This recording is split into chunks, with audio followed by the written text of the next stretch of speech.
Bonjour et bienvenue sur Perron TV. Aujourd'hui, nous avons le plaisir d'accueillir Charline Schimenti, qui vient tout juste de sortir son livre Parfois aimer ne suffit pas, qui aborde un sujet encore trop tabou, le suicide. Bonjour Charline. Bonjour Elisa. Je vais vous poser quelques questions à propos de votre livre. Donc pour commencer, pourquoi avez-vous décidé d'écrire un livre sur un sujet aussi difficile et est-ce qu'il y a eu un moment précis qui vous a poussé à écrire?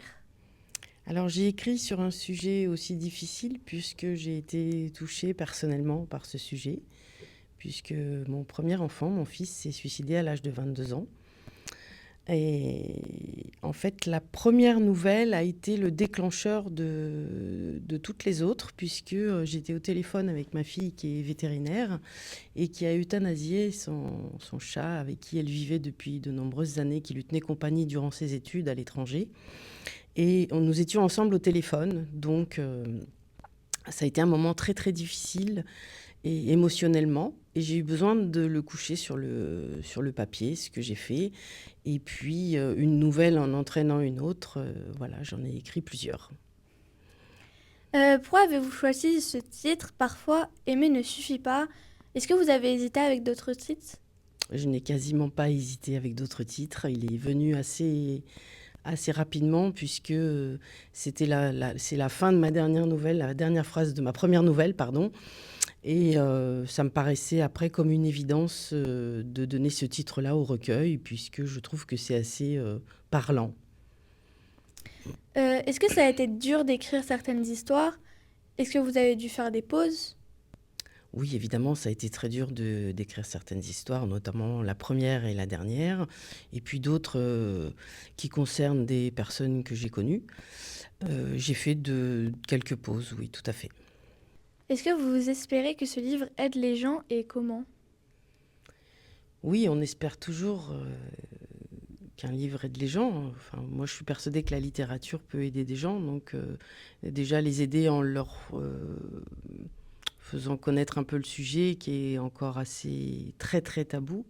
Donc explorer ce sujet via diverses couches de la population et voilà. Pourquoi avez-vous choisi d'écrire plusieurs petites histoires, pardon, au lieu d'un long roman?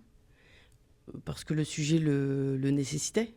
Voilà, c'est vraiment, je voulais décrire plusieurs couches de la société et démontrer que malheureusement, le suicide peut atteindre tous les âges, toutes les couches de la société et tous les milieux. Est-ce que vous pensez que les adolescents aujourd'hui vont moins bien qu'avant? C'est une très bonne question. Je trouve que adolescente, je n'allais pas très très bien, donc je ne sais pas. Euh, Aujourd'hui, on va vous dire que nous c'était mieux avant. À mon époque, les anciens disaient c'était mieux avant. Je sais pas s'ils vont moins bien. C'est différent. L'époque est différente. Donc oui, ils ont des problèmes qui sont des problématiques qui sont pas forcément les mêmes que les nôtres, mais on en avait aussi. Donc je ne sais pas. Je ne sais pas s'ils vont moins bien qu'avant. Quel rôle jouent, selon vous, les réseaux sociaux dans le mal-être des jeunes? Trop d'écran, c'est surtout ça le mal-être. Et puis trop d'informations tue l'information. En fait, trop de. Mais est-ce que vraiment les réseaux sociaux font partie du mal-être des jeunes? Je ne sais pas. C'est la société en règle générale qui provoque le mal-être. C'est pas forcément que les réseaux sociaux. Ce serait assez réducteur de mettre toute la faute sur les réseaux sociaux. Si un ami ne va pas bien, qu'est-ce qu'on peut faire concrètement et à qui en parler en priorité selon vous? En parler, en parler, en parler, en parler, en parler. Voilà ce qu'on peut faire avec un ami qui va pas bien, parler avec lui. Et puis après, quand on va mal, il faut essayer de trouver une personne de confiance avec qui on peut, qui va pas vous juger et avec qui on peut parler. Mais des fois, la parole ne suffit pas. C'est comme l'amour. Est-ce que parler de ses émotions, c'est courageux?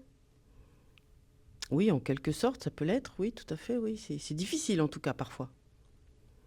Quel message aimeriez-vous faire passer aux jeunes de notre âge? Euh, Tiens, Béret, pas molly, comme on dit en créole.